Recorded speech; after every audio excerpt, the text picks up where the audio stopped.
नमस्कार. पुन्हा एकदा सर्व विद्यार्थ्यांचं नवीन व्हिडिओमध्ये स्वागत आहे. लास्ट लेक्चरला आपण स्टँडर्ड 10 चा सायन्स पार्ट सेकंडचा सेकंड चॅप्टर ज्याचं नाव आहे life processes in living organism part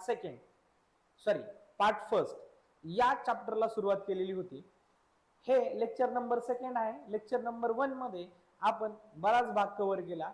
त्या लेक्चरमध्ये आपण कार्बोहायड्रेट्स, प्रोटीन आणि फॅट या गोष्टींवर जास्त भर दिलेला आहे. जर तुम्ही ते लेक्चर पाहिलेलं नसेल तर ते लेक्चर आधी पहा आणि त्यानंतर या लेक्चरकडे या. जर ते लेक्चर तुम्हाला व्यवस्थित समजलं तरच तुम्हाला हे पुढचं लेक्चर समजणार आहे, अन्यथा तुम्हाला हे लेक्चर समजणार नाही. चला जास्त वेळ न घेता आपण या लेक्चरला सुरुवात करूया. आता लास्ट लेक्चर मध्ये पहा आपण हे पाहिलं होतं की आमच्या शरीराला कंटिन्युअसली एनर्जीची आवश्यकता असते, बरोबर आहे. आणि ही एनर्जी आम्हाला कार्ब, प्रोटीन आणि फॅट्स यांच्यापासून मिळते, बरोबर आहे. परंतु एक गोष्ट लक्षात घ्या, यांच्यापासून तर एनर्जी मिळतेच, बरोबर आहे. हे न्यूट्रिएंट्स आहेत किंवा हे पोषक तत्व आहेत. हे काय आहेत? पोषक तत्व आहेत. यांच्यापासून आम्हाला एनर्जी मिळते, हे सोर्स ऑफ एनर्जी आहे. बट याचबरोबर आमच्या शरीराला अजूनही काही घटकांची आवश्यकता असते. मात्र ते घटक आमच्या शरीराला खूप कमी प्रमाणामध्ये गरजेचे असतात, परंतु गरजेचे असतात. जसं की विटॅमिन्सची आवश्यकता आमच्या शरीराला असते, त्याचबरोबर वॉटरची सुद्धा आवश्यकता आमच्या शरीराला असते. तर याचे काही पॉइंट्स देऊन ठेवलेले आहे पुस्तकामध्ये, आपण ते पॉइंट्स पाहूयात. ठीक आहे, पहा. विटॅमिन्स मध्ये there are main 6 types of vitamins. म्हणजे विटॅमिन जवळपास किती प्रकारचे असतात? 6 प्रकारचे असतात. ते प्रकार म्हणजे ABCD. ठीक आहे, ABCD, E अँड K म्हणजे हे 6 प्रकार ABCDE आणि K ह्या 6 टाइपचे कोण असतात? विटॅमिन्स असतात. त्यामध्ये सब टाइप पडतात पहा की ADE आणि K. ADE आणि K हे फॅट सोल्युबल असतात आणि B आणि C हे वॉटर सोल्युबल असतात. यांचा अर्थ समजून घ्या. पहा पुन्हा एकदा सांगतो, ABCDE आणि K हे 6 विटॅमिनचे टाइप्स आहेत. मात्र याच्यामध्ये B आणि C हे दोघ जण वॉटर सोल्युबल आहेत. याचा अर्थ समजून घ्या, वॉटर सोल्युबल. आणि उरलेले सगळे कोण आहेत? Fat soluble. म्हणजे काय? जेव्हा आमच्या शरीरामध्ये बी आणि सी विटॅमिन आपण खातो किंवा बी आणि सी विटॅमिन कंझ्युम करतो एखाद्या अन्न पदार्थाच्या मदतीने म्हणा किंवा दुसऱ्या कुठल्या सोर्स मधून, तर यांना आपल्या शरीरामध्ये डिझॉल्व्ह होण्यासाठी, डिझॉल्व्ह म्हणजे विरघळण्यासाठी, मिक्स होण्यासाठी, डिझॉल्व्ह होण्यासाठी वॉटरची आवश्यकता असते. म्हणजे हे पाण्यामध्ये विरघळतात, हे वॉटरमध्ये डिझॉल्व्ह होतात आणि ते आपल्या शरीराला म्हणजे लागू पडतात. त्याचबरोबर हे जे ADE आणि K यांना फॅट सोल्युबल का म्हणले? कारण हे पाण्यामध्ये विरघळत नाही. यांना हे वॉटर सोल्युबल नाही, हे पाण्यात विरघळत नाही. तर हे विरघळतात, हे डिझॉल्व्ह कशामध्ये होतात? तर हे डिझॉल्व्ह होतात फॅटमध्ये. लक्षात घ्या, फॅटचा अजून एक उपयोग आपल्याला या ठिकाणी समजला. आपण प्रोटीन, कार्ब्स आणि फॅट बद्दल माहिती पाहिली होती लास्ट लेक्चरला, पण त्यामध्ये फॅट बद्दल आपण 2-3 पॉइंट पाहिले. अजून एक पॉइंट यामध्ये लक्षात येतो आमच्या, की आमच्या शरीराला फॅट्सची आवश्यकता का असते? कारण या प्रकारचे विटॅमिन्स शरीरामध्ये जर डिझॉल्व्ह व्हावेत यासाठी फॅट आवश्यक आहे. येते लक्षात? तर हे 5 सिंपल पॉइंट आहे की 6 टाइपचे विटॅमिन आहेत. त्यामध्ये A, D, E आणि K हे फॅट सोल्युबल आहेत, B आणि C वॉटर सोल्युबल आहे. कुठला एक लक्षात घ्या. माझं म्हणणं आहे B आणि C लक्षात ठेवा की B, C हे दोघं जण वॉटर सोल्युबल आहेत, बाकी सगळे फॅट सोल्युबल आहेत. ठीक आहे. त्यानंतर अजून आपल्याला पॉइंट दिलाय की विटॅमिन्स लाईक रायबोफ्लेविन. म्हणजे विटॅमिन ज्याचं नाव काय? रायबोफ्लेविन आहे. आता यालाच काय म्हणतो आपण? Vitamin B2. याला काय म्हणतो आपण? Vitamin B2. तर हा जो विटॅमिन B2 आहे ज्याचं नाव रायबोफ्लेविन आहे, आणि त्याचबरोबर एक विटॅमिन हा ऍक्च्युअली B5 नाहीये, हा B3 आहे बरं का. हा काय? B3, ज्याचं नाव काय? निकोटिनामाइड. ज्याचं नाव काय? निकोटिनामाइड. हे दोन्हीच्या दोन्ही विटॅमिन हे नेसेसरी, गरजेचे असतात फॉर प्रोडक्शन. कोणासाठी गरजेचे असतात? FADH2 आणि NADH2 च्या प्रोडक्शन साठी हे गरजेचे असतात. एकदा लक्षात. आता FADH2 आणि NADH2 काय समजून घ्या. आपल्या शरीरामध्ये आपलं शरीर आपल्याला माहिती एनर्जी तयार करतं, बरोबर आहे. आता ही एनर्जी कशाच्या तरी रूपात बनवली जाते ना, तर एनर्जी कशाच्या रूपामध्ये असते? एक तर एनर्जीचे 3 रूप आहेत आपल्या शरीरामध्ये, जसं की FADH2 हा पण एक एनर्जीचा टाइप आहे. FADH2 NADH2 हा सुद्धा एक एनर्जीचा टाइप आहे. मात्र आपलं शरीर या दोघांचाही FADH2 आणि NADH2 च्या रूपामध्ये जर एनर्जी असेल तर त्याचा वापर शरीराला करता येत नाही. मात्र जर आपली एनर्जी ATP फॉर्म मध्ये असेल तर अशा वेळी मात्र आपलं शरीर एनर्जी म्हणून एटीपीचा वापर करतो. येते लक्षात? म्हणजे ATP is the energy currency of the cell. म्हणजे आपलं जे सेल आहे ते एनर्जीला कोणत्या रूपामध्ये पाहतं? तर एटीपीच्या रूपामध्ये पाहतं. त्याचबरोबर FADH2 सुद्धा एक एनर्जीचा फॉर्म आहे, NADH2 सुद्धा एनर्जीचा फॉर्म आहे. मात्र त्याचा वापर शरीर डायरेक्ट करू शकत नाही. म्हणजे FADH2 आणि NADH2 शरीरामध्ये जरी असतील ऍज अ एनर्जी म्हणून, परंतु ते शरीर डायरेक्ट त्याचा वापर करू शकत नाही. शरीराला काय करावं लागतं? या FADH2 आणि NADH2 ला कन्वर्ट करावं लागतं एटीपी मध्ये, आणि नंतर जाऊन तो काय करू शकतो? एनर्जीचं युटिलायझेशन करू शकतो in the form of ATP. याच्या लक्षात यांना डिटेल पाहणार आहोत एटीपी, NADH2, FADH2, परंतु या ठिकाणी उल्लेख झाल्यामुळे आपण काय केलं? पुन्हा एकदा त्यांना पाहिलं. आता हा जो व्हिटॅमिन B2 आहे ना, याच्या मदतीने, या व्हिटॅमिन B2 च्या मदतीने FADH2 ची निर्मिती व्हायला मदत होते. आणि व्हिटॅमिन B2 म्हणजे काय? रायबोफ्लेविन. आणि हा जो व्हिटॅमिन B3 आहे, हा व्हिटॅमिन B3 आहे बरं का, 5 झालाय तो. तर या व्हिटॅमिन B3 मुळे NADH2 बनण्यासाठी मदत होते. मला असं वाटतं की व्हिटॅमिन हा पॉईंट तुम्हाला समजलाय. आता आपण पुढे जाऊयात, वॉटर समजून घेऊ. 65 to 70% of water are present in our body. आपल्या शरीरामध्ये 65 ते 70% इतकं पाणी आपल्या शरीरामध्ये प्रेझेंट आहे. बरोबर आहे? Each cell contains 70% water weight. प्रत्येक सेल हा 70%, बरोबर आहे, प्रत्येक सेल हा 70% वॉटरने म्हणजे पाण्याने भरलेला आहे. ठीक आहे, 70% त्याच्यामध्ये पाणीच आहे. त्याचबरोबर blood plasma also contains 90% of water. आपल्या ब्लड प्लाझ्मा मध्ये सुद्धा 90% पाणी पाहायला मिळतं. आणि शेवटचा पॉईंट दिलाय, water is an essential nutrient. आपल्याला माहिती आहे पाणी हे आपल्यासाठी किती गरजेचं आहे. Water is a essential nutrient म्हणजे महत्वाचे किंवा गरजेचे पोषक तत्व आहे. अशा प्रकारे हे 2 पॉईंट आपण पाहिले. सोपे पॉईंट होते. ठीक आहे, आता जाऊयात आपण पुढच्या भागाकडं. हा, तर हा जो पुढचा भाग आहे तो कुठला आहे? रेस्पिरेशन. हा काय? रेस्पिरेशन. आता रेस्पिरेशन म्हणजे काय? तर रेस्पिरेशनचा मराठीत अर्थ होतो श्वसन. रेस्पिरेशनचा मराठीत अर्थ काय होतो? श्वसन. आतापर्यंत आपण जे रेस्पिरेशनची संकल्पना पाहिली, आतापर्यंत म्हणजे 5वी 6वी 7वी 8वी 9वी पर्यंत जी रेस्पिरेशनची संकल्पना पाहिली, त्यामध्ये आपल्याला सांगितलं जायचं की रेस्पिरेशन म्हणजे श्वसन. आणि श्वसन म्हणजे काय? तर श्वसन म्हणजे ऑक्सिजन घेणे, म्हणजे गेन ऑफ ऑक्सिजन, बरोबर आहे, आणि loss of carbon dioxide, carbon dioxide, बरोबर आहे. म्हणजे काय? की आपल्या शरीरामध्ये ऑक्सिजनला घेणे आणि शरीरामध्ये नको असलेला कार्बन डायऑक्साईड बाहेर सोडणे, याला आपण काय म्हणतो? श्वसन. बरोबर आहे. एवढीच डेफिनेशन किंवा एवढीच संकल्पना आपल्याला आतापर्यंत माहिती आहे.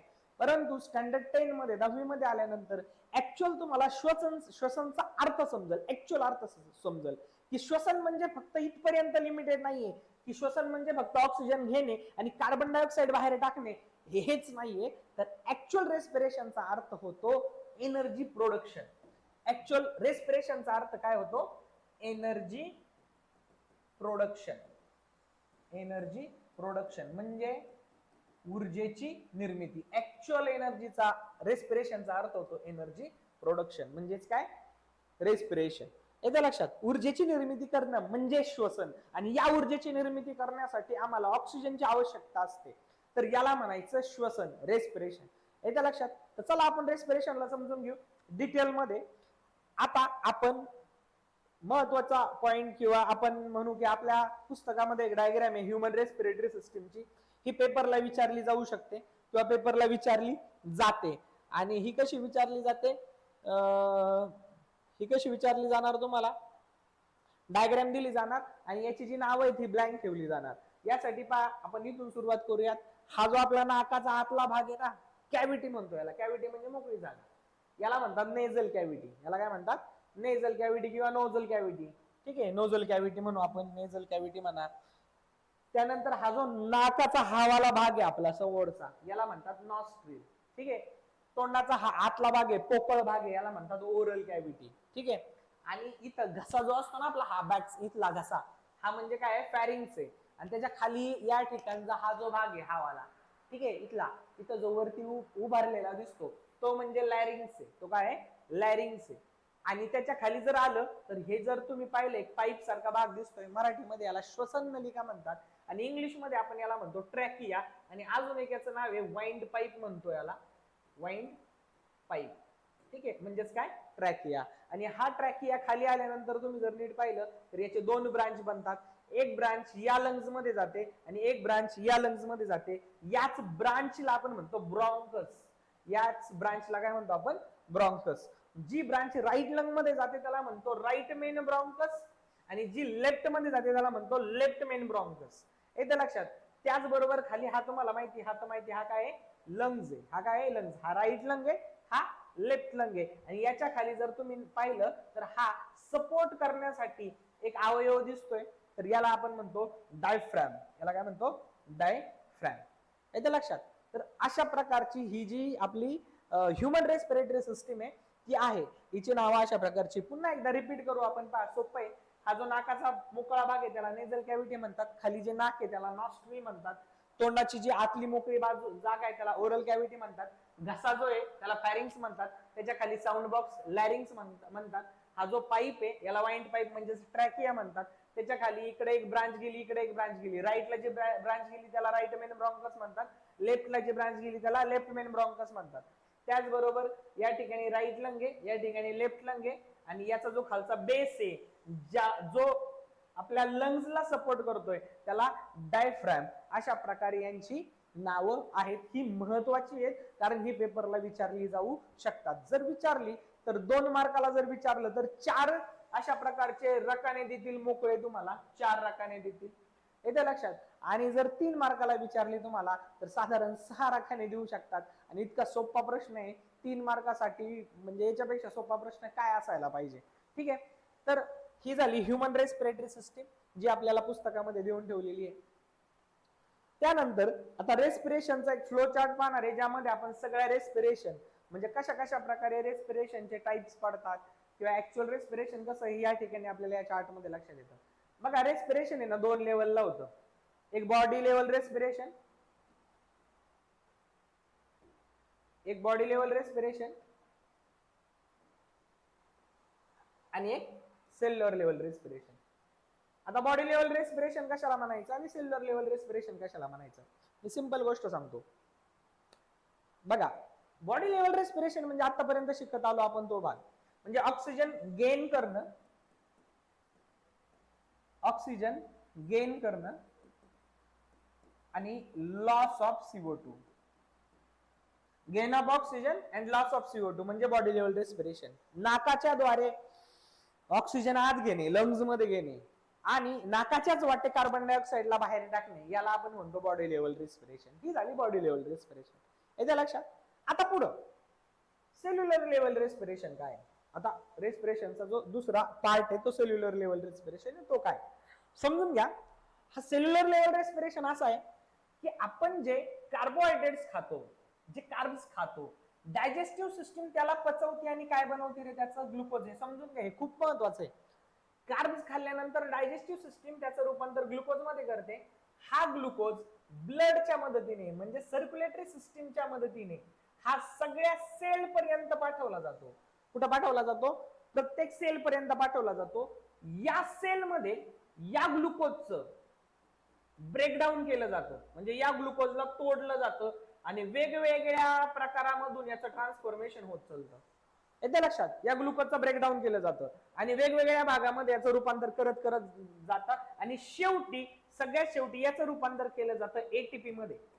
कशामध्ये रूपांतर केलं जातं, एटीपी मध्ये. आणि एटीपी म्हणजे काय, एनर्जी मध्ये. म्हणजे या ग्लुकोज पासून किंवा या फूड स्टफ, याला फूड स्टफ म्हणून, अन्न पदार्थ आहे ना, या अन्न पदार्थाला सेल मध्ये स्टेप बाय स्टेप याचं ब्रेकडाऊन केलं जातं आणि याच्यापासून शेवटी काय बनवलं जातं, एटीपी म्हणजे एनर्जी प्रोडक्शन. जे की मी सुरुवातीला सांगितलं होतं रेस्पिरेशनच्या, की रेस्पिरेशन म्हणजे फक्त ऑक्सिजन घेणं आणि कार्बन डायऑक्साईड बाहेर टाकणं न होता रेस्पिरेशन म्हणजे एनर्जी प्रोडक्शन करणं. तर ही एनर्जी प्रोडक्शन एटीपीच्या रूपामध्ये केली जाते. कशी केली जाते पुन्हा एकदा पहा. कार्बोहायड्रेट्स खाल्ल्यानंतर, कार्ब्स खाल्ल्यानंतर शरीरामध्ये जाऊन याचं रूपांतर कशात होतं? ग्लुकोज मध्ये. हा ग्लुकोज ब्लड प्रत्येक सेल पर्यंत नेतो. या सेलमध्ये या ग्लुकोजचं ब्रेकडाऊन केलं जातं, वेगवेगळ्या भागांमध्ये रूपांतर होतं, ते पाहणार आहोत आपण पुढं. आणि याच्यापासून काय बनवली जाते? एटीपी म्हणजे एनर्जी बनवली जाते. परंतु ही एनर्जी बनवत असताना एका महत्वाच्या गोष्टीची आवश्यकता असते आणि ती महत्वाची गोष्ट म्हणजे ऑक्सिजन. मग ही एनर्जी बनवण्यासाठी आपल्याला ऑक्सिजन कुठून मिळणार? तर हे काय बॉडी लेवल रेस्पिरेशन मध्ये आपण जो ऑक्सिजन घेतलाय ना, तो इथे येऊन याला एटीपी बनवायला मदत करणार. सेलमध्ये येऊन तो एनर्जी बनवण्यासाठी मदत करतो. कोण? ऑक्सिजन. विदाउट ऑक्सिजन एटीपी बनणं नामुमकिन आहे, म्हणजे इम्पॉसिबल आहे. ऑक्सिजनच्या शिवाय आपल्या शरीरामध्ये एटीपी तयार करता येत नाही. म्हणून आपण म्हणतो नाक जर थोड्या वेळासाठी जर दाबलं आपण किंवा पकडलं तर आपला मृत्यू होऊ शकतो. म्हणजे मृत्यू होऊ शकतो नाही, मृत्यू होतो. का होतो? कारण आपलं शरीर चालतं एकाच गोष्टीवरती म्हणजे एनर्जी. आपली सगळी सिस्टीम, सगळ्या सिस्टीमला कंटिन्युअस एनर्जीची आवश्यकता आहे, कंटिन्युअस एटीपी पाहिजे. मग जर आपल्याला एटीपीची आवश्यकता आहे तर आपल्याला आपण जे अन्न पदार्थ खातो त्या अन्न पदार्थाचं ब्रेकडाऊन होतं सेलमध्ये. म्हणजे आपल्या सेलमध्ये त्याचं ब्रेकडाऊन होतं आणि त्याच्यापासून कशाची निर्मिती केली जाते? एटीपीची. पण याची निर्मिती करण्यासाठी एक आवश्यक घटक सतत लागतो, तो म्हणजे ऑक्सिजन. मग हा जर ऑक्सिजन आमच्या शरीराला मिळाला नाही तर शरीर एटीपी बनवू शकत नाही. आणि शरीर जर एटीपी बनत नाहीये तर आपल्या सगळ्या सिस्टीम शटडाऊन होतात. कारण ते एनर्जी शिवाय काम कसं करणार आहे ना. मग जर ते शटडाऊन झाल्या तर नर्वस सिस्टीम पण शटडाऊन होते आणि नर्वस सिस्टीमचं शटडाऊन होणं म्हणजे आपलं वरती जाणं. बरोबर आहे, येते लक्षात. अशा प्रकारे हा ऑक्सिजन मदत करतो आपल्याला काय बनवण्यासाठी? एटीपी. म्हणजे ऑक्सिजन का गरजेचं आहे समजतंय? आपल्याला एनर्जी प्रोडक्शन साठी हा ऑक्सिजन पाहिजे आणि फक्त या ऑक्सिजन साठी पूर्ण एक सेपरेट सिस्टीम काम करते. नोज पासून लंग्स पर्यंत जी पूर्ण सिस्टीम काम करते ना, ती केवळ आणि केवळ या एका व्यक्तीसाठी काम करते. आणि हा किती महत्वाचा आहे तुमच्या लक्षात आला असेल. आपल्या पूर्ण शरीरामध्ये ज्या ज्या ठिकाणी एनर्जी तयार होते किंवा सगळीकडेच होते, प्रत्येक सेलमध्ये एनर्जी तयार होते. ही एनर्जी तयार करण्यासाठी सगळ्यात शेवटी सगळ्यात महत्वाचा घटक काम करतो तो म्हणजे ऑक्सिजन. येते लक्षात. आणि हा ऑक्सिजन आपल्या लंग्स मध्ये आपण नाकाद्वारे घेतला जातो. लंग्स मधून तो ब्लडच्या मदतीने पूर्ण शरीराच्या प्रत्येक सेल पर्यंत जातो आणि त्या सेलमध्ये तो एटीपी बनवण्यासाठी मदत करतो. आता हे सगळ्या लिव्हिंग ऑर्गॅनिझम मध्ये होतं, परंतु प्रत्येक सगळ्या लिव्हिंग ऑर्गॅनिझम मध्ये ऑक्सिजनच्याच मदतीने एनर्जी प्रोडक्शन होते असं नाही. बऱ्यापैकी जेवढे पण ऍडव्हान्स लेवलचे, बऱ्यापैकी सर्वजण जेवढे ऍडव्हान्स लेवलचे सजीव आहेत, लाईक ह्युमन बिईंग, डॉग, म्हणजे जेवढे मॅमल असतील हे ऍडव्हान्स लेवलचे सजीव आहेत, त्यांच्यामध्ये ऑक्सिजनच्या मदतीनेच एनर्जी बनली जाते. परंतु काही मायक्रोब्स असे आहेत की ज्यांना ऑक्सिजनची आवश्यकता नसते एनर्जी बनवण्यासाठी. येते लक्षात. मग ज्या ऍनिमल्सला किंवा ज्या सजीवांना ऑक्सिजनच्या मदतीने रेस्पिरेशन करतात त्यांना आपण म्हणतो एरोबिक रेस्पिरेशन. आणि ज्यांना एनर्जी बनवण्यासाठी ऑक्सिजनची आवश्यकता नसते त्यांना आपण म्हणतो, त्या प्रकारच्या रेस्पिरेशनला, त्या प्रकारच्या श्वसनाला आपण म्हणतो अनएरोबिक रेस्पिरेशन. मराठीमध्ये यांची नावं पण अशी आहे. याचं नाव आहे ऑक्सिश्वसन. ऑक्सिश्वसन. आणि याचं नाव आहे विनॉक्सिश्वसन. नावातच अर्थ आहे बघा. ऑक्सिश्वसन म्हणजे काय? एनर्जी बनवायला ऑक्सिजनची आवश्यकता आहे. आणि विनॉक्सिश्वसन म्हणजे काय? एनर्जी बनवायला ऑक्सिजनची आवश्यकता नाही. इतकं सिंपल आहे. मग एरोबिक रेस्पिरेशन चे इथं स्टेप दिलेले आहेत. एरोबिक रेस्पिरेशन मध्ये पहिल्यांदा ग्लायकोलिस होतो, नंतर ट्रायकार्बोक्सिलिक ऍसिड सायकल होते आणि नंतर ईडीसी रिएक्शन होते. पाहणार आहोत आपण त्यांना. त्यानंतर अनएरोबिक रेस्पिरेशन मध्ये दोन स्टेप मध्ये ग्लायकोलिसिस आणि फर्मेंटेशन या दोन स्टेप मध्ये एनर्जी प्रोडक्शन होतं, म्हणजे ऊर्जेची निर्मिती होते. इतकं हे सिंपल आहे. ठीक आहे. तर अशा प्रकारे हा बॉडी लेवल रेस्पिरेशन समजून घेतला आपण आणि सेल्युलर लेवल रेस्पिरेशन समजला. सेल्युलर लेवल रेस्पिरेशन म्हणजे काय? की एनर्जी प्रोडक्शन. एनर्जी प्रोडक्शन मग कशी होते एनर्जी प्रोडक्शन? तर एनर्जी प्रोडक्शन कशी होते की आपण जे फूड स्टफ्स खातो, म्हणजे जे अन्न पदार्थ खातो, ते सेलमध्ये, आपल्या सेलमध्ये जाऊन काय होतं? त्याचं ब्रेकडाऊन होतं, स्टेप बाय स्टेप ब्रेकडाऊन होतं. याला आपण काय म्हणतो? Cellular level respiration. परंतु सेल्युलर लेवल रेस्पिरेशनचे पुन्हा दोन प्रकार पडतात, एक एरोबिक रेस्पिरेशन, एक अनारोबिक रेस्पिरेशन. पुन्हा सिंपल आहे की जे अन्न पदार्थ आपण खातो आणि ते अन्न पदार्थ सेलमध्ये जाऊन त्यांचं ब्रेकडाऊन होतं with the help of oxygen. इथं with the help of oxygen breakdown होतं तर ते एरोबिक रेस्पिरेशन झालं. आणि इथं तेच जे अन्न पदार्थ खाल्ल्यानंतर शरीरात गेल्यानंतर त्यांचं ब्रेकडाऊन होतं, बट तिथं ऑक्सिजनची मदत मिळत नाही किंवा ऑक्सिजनची गरज नसते, अशा प्रकारच्या रेस्पिरेशनला आपण म्हणतो अनएरोबिक रेस्पिरेशन. हे इतकं सिंपल आहे. आपण हे दोन्ही पाहणार आहोत. एरोबिक रेस्पिरेशन पण डिटेल मध्ये पाहायचं आहे, अनएरोबिक रेस्पिरेशन पण डिटेल मध्ये पाहायचा आहे. यानंतर जे मी आता सांगितलं, जेवढी बडबड केली ती सगळी या ठिकाणी लिहिलेली आहे पहा, सगळी. पुन्हा एकदा समजून सांगतो याच्या पद्धतीने. बॉडी लेवल रेस्पिरेशन म्हणजे काय? बरं बघा, respiration occurs at 2 level. Respiration किती लेवल मध्ये पूर्ण होतं? 2. एक बॉडी लेवल आणि दुसरं सेल्युलर लेवल. बॉडी लेवल मध्ये काय होतं? Oxygen and carbon dioxide are exchange between body and surrounding. म्हणजे ऑक्सिजन शरीरामध्ये घेतला जातो सराउंडिंग मधून आणि कार्बन डायऑक्साईड शरीरामधून सराउंडिंग मध्ये टाकला जातो. This is called body level respiration. याला आपण म्हणतो बॉडी लेवल रेस्पिरेशन, शरीर स्तरावरील श्वसन. ठीक आहे. त्यानंतर सेल्युलर लेवल रेस्पिरेशन काय ते तर सोपं आहे समजा. हे काय तर सेल्युलर लेवल रेस्पिरेशन म्हणजे food stuffs are oxidised. Food stuff म्हणजे अन्न पदार्थ, आपण खाल्लेले कार्बोहायड्रेट, प्रोटीन, फॅट्स हे अन्न पदार्थ आर ऑक्सिडाइज्ड. ऑक्सिडाइज्ड म्हणजे ब्रेकडाऊन होणं. काय होणं? ब्रेकडाऊन, त्यांचे तुकडे होणे, छोटे छोटे छोटे छोटे ब्रेकडाऊन होणं. पण कसे होतात ते? स्टेप बाय स्टेप होतात. लगेच डायरेक्ट एनर्जी नाही बनत. म्हणजे वेगवेगळ्या या घटकातून त्या घटकात रूपांतर, त्या घटकातून त्या घटकात रूपांतर, अशा प्रकारे ब्रेकडाऊन होतं स्टेप बाय स्टेप. कुठं होतं? इन द सेल, पेशीमध्ये, सेलमध्ये यांचं ब्रेकडाऊन होतं. And this is called as a cellular level respiration. यालाच आपण म्हणतो सेल्युलर लेवल रेस्पिरेशन. एकदम सिंपल आहे. जे फूडस्टफ्स आपण खातो त्यांचं ऑक्सिडायझेशन होतं, म्हणजे ब्रेकडाऊन होतं. कुठं होतं? सेलमध्ये. कसं होतं? स्टेप बाय स्टेप होतं, स्टेप स्टेपने ब्रेकडाऊन होतं. आणि यालाच आपण काय म्हणतो?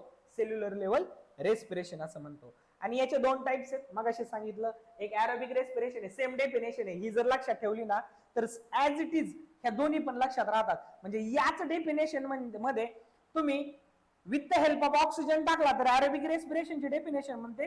आणि याच डेफिनेशन मध्ये तुम्ही विदाउट हेल्प ऑफ ऑक्सिजन जर टाकला तर तुमची अनएरोबिक रेस्पिरेशनची डेफिनेशन होते. पहा, रेस्पिरेशन इन विच म्हणजे असं रेस्पिरेशन की ज्यामध्ये food stuffs are oxidised with the help of oxygen. म्हणजे एरोबिक रेस्पिरेशन म्हणजे काय? की जे फूड स्टफ्स आपण खातो ते ब्रेकडाऊन होतात. ऑक्सिडाइज होणं म्हणजे ब्रेकडाऊन होणं. पण कोणाच्या मदतीने? इथं ऑक्सिजनच्या जर मदतीने ते ब्रेकडाऊन होत असतील तर त्याला एरोबिक रेस्पिरेशन म्हणतात. येते लक्षात. आणि सेम याच्या उलट इथं की अनारोबिक रेस्पिरेशन कोणाला म्हणतात? की food stuffs are oxidised without help of oxygen. इथं ऑक्सिजनच्या हेल्पची आवश्यकता नाही. आणि अशा प्रकारच्या रेस्पिरेशनला आपण म्हणतो अनारोबिक रेस्पिरेशन. ही व्याख्या ही जर पाठ केली नाही, खालचे दोन्ही आपोआप लक्षात राहतात. ही सेल्युलर लेवल रेस्पिरेशनची आहे. Food stuffs are oxidised step by step in the cell. This is called cellular level respiration.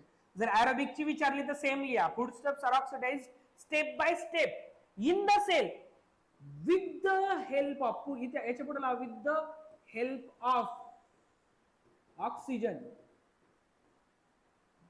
याची डेफिनेशन म्हणली एरोबिक रेस्पिरेशनची. बरोबर आहे. आणि सेम डेफिनेशन याच्या पुढे लावा, विदाउट हेल्प ऑफ ऑक्सिजन. झाली अनएरोबिक रेस्पिरेशनची डेफिनेशन.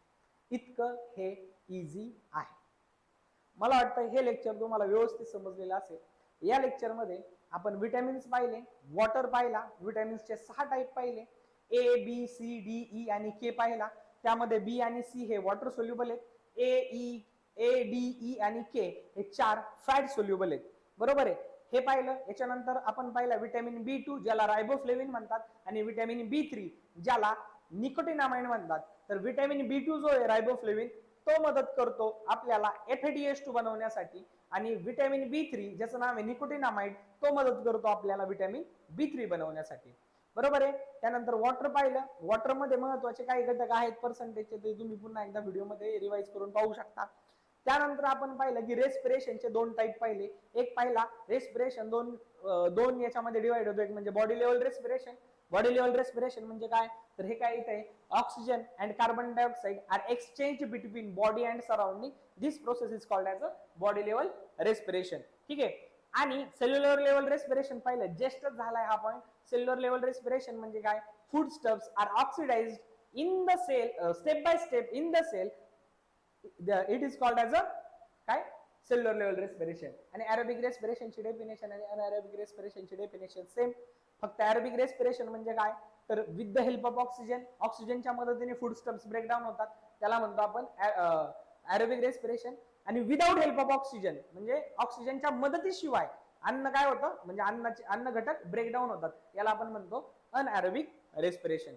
अशा प्रकारे आपण हे लेक्चर व्यवस्थित याच्यामध्ये काही पॉईंट पाहिलेले आहेत, ते पॉईंट व्यवस्थित करा, जेणेकरून तुम्हाला पुढच्या पार्टला किंवा पुढच्या लेक्चरमध्ये अडचण येणार नाही. तर नेक्स्ट लेक्चरमध्ये आपण ॲरोबिक रेस्पिरेशन आणि अनॲरोबिक रेस्पिरेशन हे दोन्हीही पॉईंट एकदम डिटेलमध्ये शिकणार आहोत, की स्टेप बाय स्टेप म्हणजे कुठल्या कुठल्या प्रकारे ब्रेकडाऊन होतं, कुठल्या त्या 2 प्रोसेस आहेत ॲरोबिक मध्ये आणि अनॲरोबिक मध्ये, ते आपण नेक्स्ट लेक्चरमध्ये एकदम डिटेलमध्ये पाहणार आहोत. तोपर्यंत धन्यवाद.